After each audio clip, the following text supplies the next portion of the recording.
Each week before we begin our sermon, we look at this blue slide that just reminds us of why it is that we're studying Genesis, because it lays out the big story of the world, answering questions like who God is and who we are and why we're here, and God's solutions to the problems that we have created.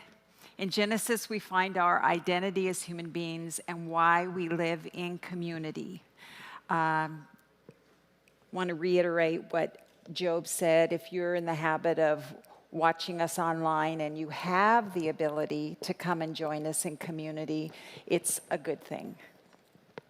So I'm going to go right into Genesis 16, but I'm going to do something a little different.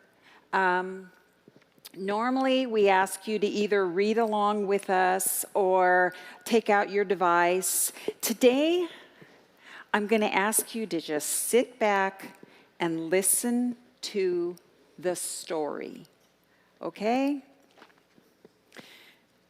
Now, Sarai, Abram's wife, had borne him no children, but she had an Egyptian slave named Hagar. So she said to Abram, "The Lord has kept me from having children. Go sleep with my slave. Perhaps I can build a family through her." Abram agreed to what Sarai said. So after Abram had been living in Canaan 10 years, Sarai, his wife, took her Egyptian slave Hagar and gave her to her husband to be his wife. He slept with Hagar and she conceived. When she knew she was pregnant, she began to despise her mistress. Then Sarai said to Abram, "You are responsible for the wrong I am suffering. I put my slave in your arms, and now she knows she is pregnant. She despises me. May the Lord judge between you and me." "Your slave is in your hands," Abram said. "Do with her whatever you think best." Then Sarai mistreated Hagar, so she fled from her. The angel of the Lord found Hagar near a spring in the desert. It was a spring that is beside the road to Shur. And he said, "Hagar, slave of Sarai, where have you come from? Where are you going?" "I'm running away from my mistress Sarai," she answered. Then the angel of the Lord told her, "Go back to your mistress and submit to her." The angel added, "I will increase your descendants so much that they will be too numerous to count." The angel of the Lord also said to her, "You are now pregnant, and you will give birth to a son. You shall name him Ishmael, for the Lord has heard of your misery. He will be a wild donkey of a man. His hand will be against everyone, and everyone's hand will be against him. And he will live in hostility toward his brothers." She gave this name to the Lord who spoke to her, "You are the God who sees me." For she said, "I have now seen the one who sees me." That is why the well is called Beer Lahai Roi. It is still there between Kadesh and Bered. So Hagar bore Abram a son, and Abram gave the name Ishmael to the son she had born. Abram was 86 years old when Hagar bore him Ishmael. The reason I wanted you to just kind of sit back and listen is to really experience this as a story. This is a story about something that happened in a real place in the lives of real people. Hopefully you've noticed that Genesis is a whole lot of stories. I think we often look at Scripture and we pull it apart and we take out specific verses and we study them, and that's a really good way to learn. But sometimes it's good to just take a step back and look at the big picture and understand that these are stories within the story of God and his people, his real people. If we review a bit, we go back to chapter 11, and we're introduced to Abram, who's the son of Shem, who is a son of Noah, and he's married to Sarai. At this point in the story, Abram is spoken to by God, and he's told to leave the place he's at and journey to another land, a promised land. Now, this isn't just a matter of Abram and Sarai packing up a cart and heading off. This is their entire extended family, nieces and nephews and aunts and uncles and whoever else is involved, and all of their servants and all of their animals and all of their possessions. And they're going to move all of this to who knows where. And the amazing thing is, Abram did it. He obeyed God. In chapter 12, God makes a promise to Abram that he will make a great nation of him and that the entire world will be blessed through that lineage. Now, bear in mind that at this point, Abram is about 75 years old and Sarai is way beyond childbearing years. And then in verse 6, the Lord promises Abram a land which is actually already occupied by other peoples. And yet Abram is okay with this. And he says, yes, Lord, and obeys and builds an altar to the Lord. Then in chapter 12, we discover that there is a famine where they are. So he decides he's going to take them all down to Egypt. But he's worried about going into Egypt with Sarai because he's afraid the men of Egypt will want his wife and kill him in order to get her. Okay, now, we're just going to stop and review here for a minute. He has enough faith to pick up all of his people and all of his possessions and move them off to wherever it is that God's going to lead them. But he doesn't have enough faith to trust God to take care of he and Sarai when they go into Egypt. Just pointing that out. So anyway, they get into Egypt, and Pharaoh himself wants Sarai. So he has her brought to the palace. And he treats Abram really well. He gives him, servants and animals and whatever a rich guy gives to a man if he's going to marry his sister. And consequently, because she is in fact his wife, the Lord inflicts serious disease on Pharaoh and his household. And when Pharaoh finds out why this is happening, because she is in fact Abram's wife, he's not happy. And he brings Abram and he says, why did you do this to me? Why didn't you tell me she was your wife? Just get out of here. And he expels him and all of his people and all of his possessions. Now, personally, as I'm reading through this story, I am less than impressed with Abram right now. My guess is Abram might be a little disappointed with himself. We move on into chapter 13. Abram and Lot, all their people, all their animals, there's too many of them. They're arguing. There's not enough room. So Abram graciously says to Lot, okay, pick where you want to be, anywhere you want. You go there, and I'll go somewhere else. And that's what they do. The problem is, where Lot goes, it just so happens that these kings are fighting with these kings, and these kings beat these kings, and the victors then take Lot and all of his people and all of his possessions captive. And Abram, being a good guy, being the leader and the protector, goes to rescue his nephew Lot and all of his people. And he not only defeats those kings, but he takes all the spoils that they had gotten and gives them back to the other kings. Very gracious.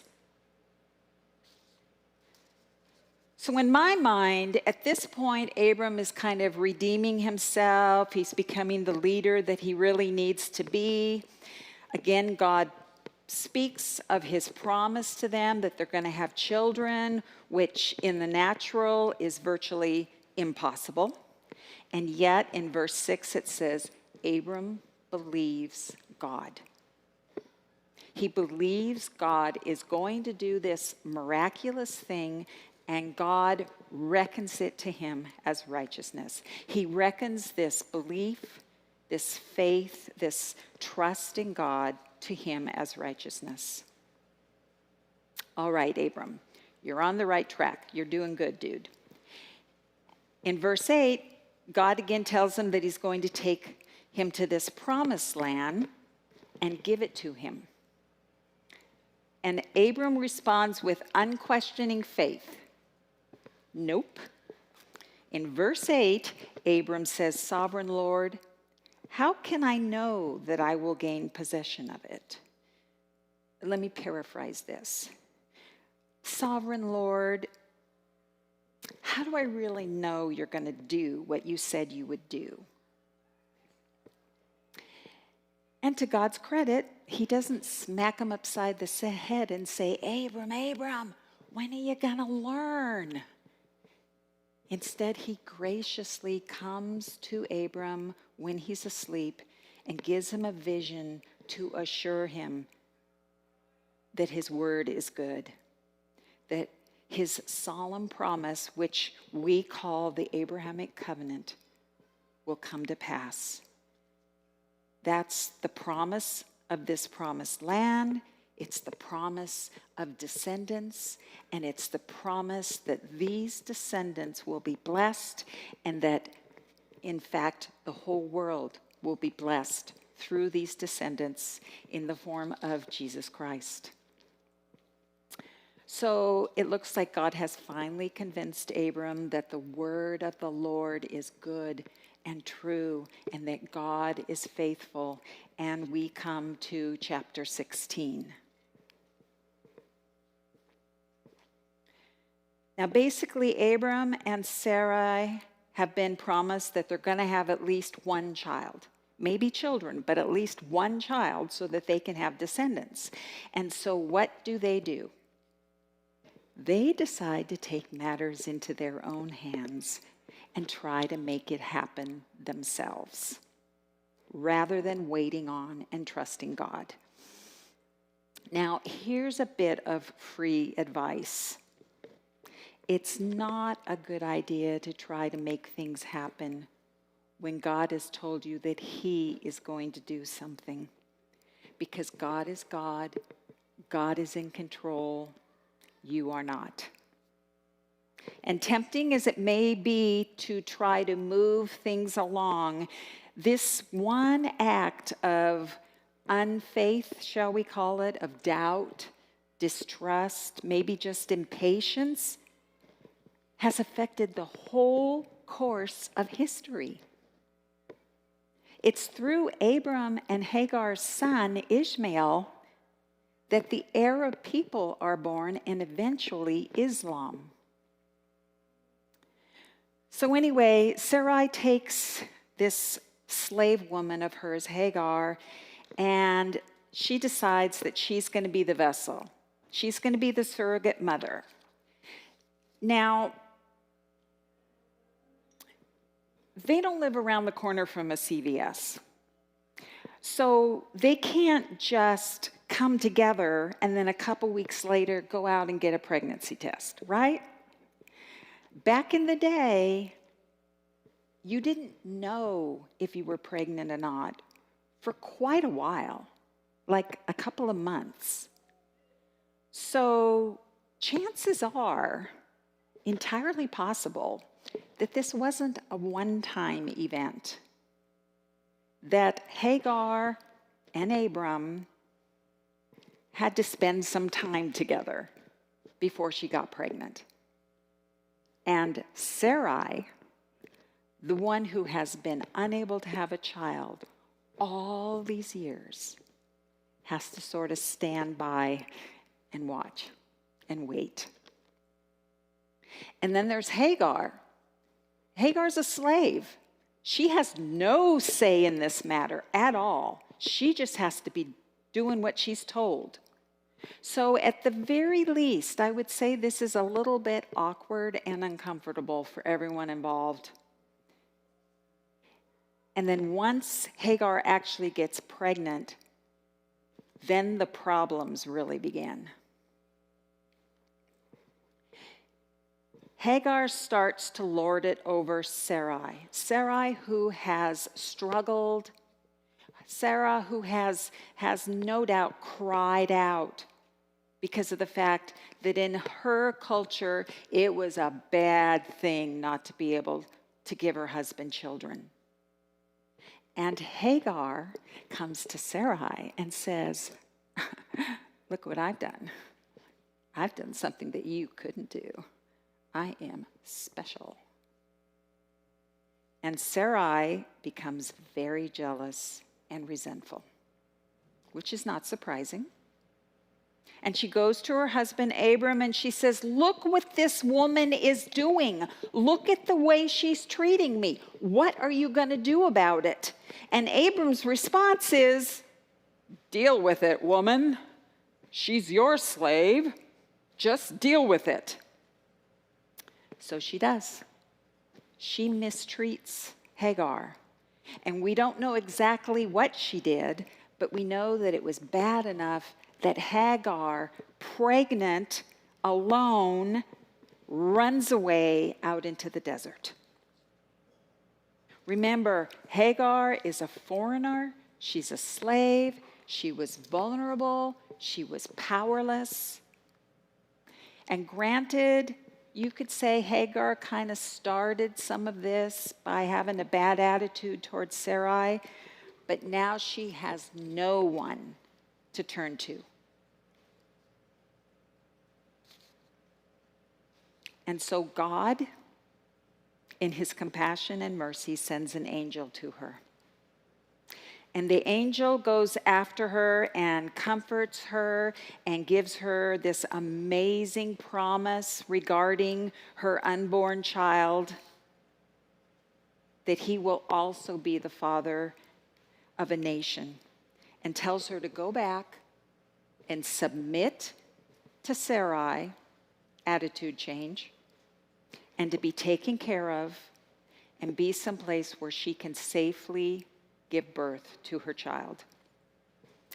And so Hagar goes back and gives birth to a baby boy, and Abram names him Ishmael, which means God will hear or God hears. God heard the cry of this one lonely, frightened, powerless woman. This is the continuing story of Abram, but also of Sarai and Lot and Hagar and the whole group of them. And this is the continuing story of faith and lack of faith and good choices and bad choices and good behavior and bad behavior. And this is us. This is our story, because we are a people that trust God wholeheartedly one day, and then the next day we're just questioning everything. But you know what? It kind of doesn't matter. And I don't mean it doesn't matter when you don't have faith. But what I mean is, it basically just makes things harder on ourselves when we lack faith, when we're wavering in our attempts to make good choices, when we're unreliable, inconsistent. But the reason it doesn't really matter is because this is also the story of who God is. And God is sovereign, and God is merciful, and God is faithful. God is sovereign, even when we try to do things on our own. because we think our way is going to be okay, because we're afraid of what might be coming ahead, because we've grown impatient waiting, like the story of Abram and Sarai and Hagar. God is sovereign. And even when we make a mess of things, like when Abram went into Egypt, God is in control.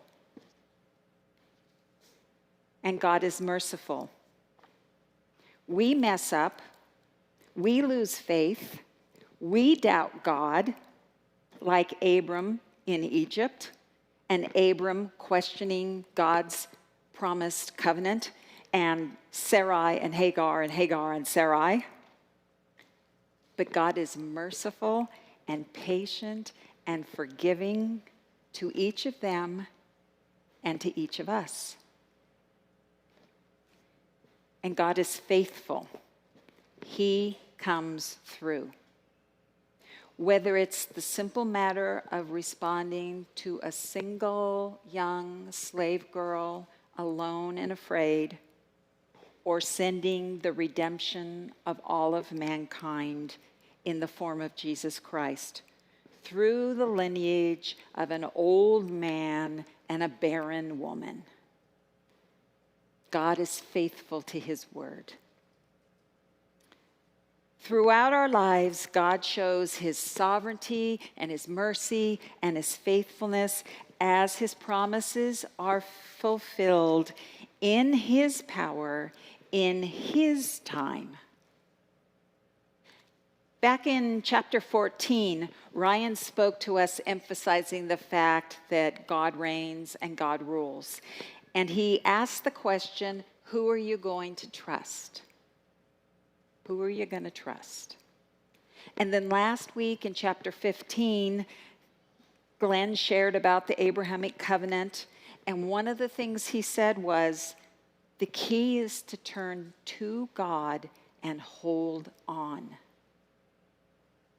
When we lost our son, my mind was just a mass of confusion. And all I wanted to do was turn away from everything and run away. Like Hagar. I just wanted to run away. Only I don't know how to run away from your thoughts and your emotions. And I discovered that when I tried to turn away from God, all I saw was darkness. I had to turn back to God and hold on to his sovereignty and his mercy and his faithfulness to get me through. Each of these stories in the life of Abram and Hagar and the others show the way that God spoke to them and led them and was merciful to them and protected them and ultimately came through on his promises.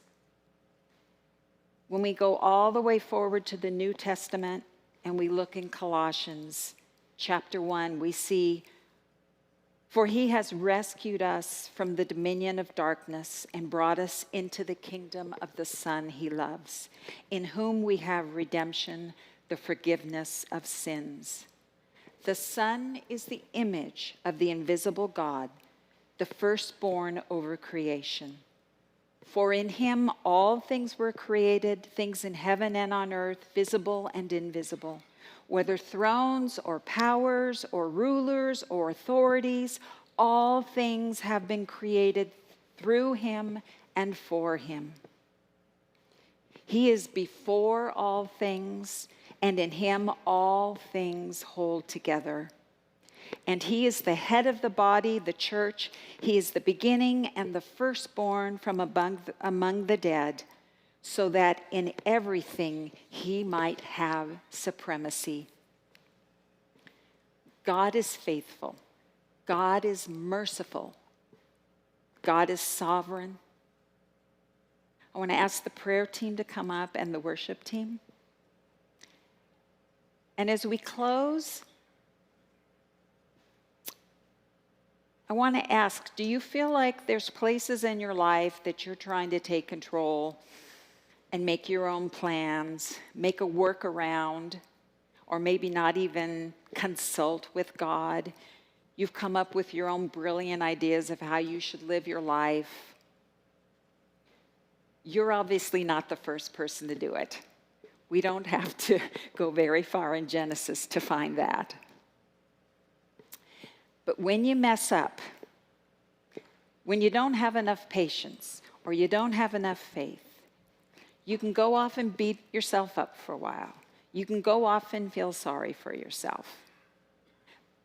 But just know that the sovereign, merciful, faithful God of Abraham is full of grace and mercy for you too. So if you need prayer today, don't turn away. Don't put it off. Turn to God and hold on.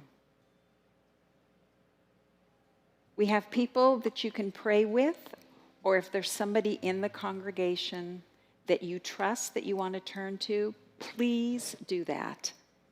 Don't wait. God is here. He's been here all morning, and he's just waiting for you. Amen.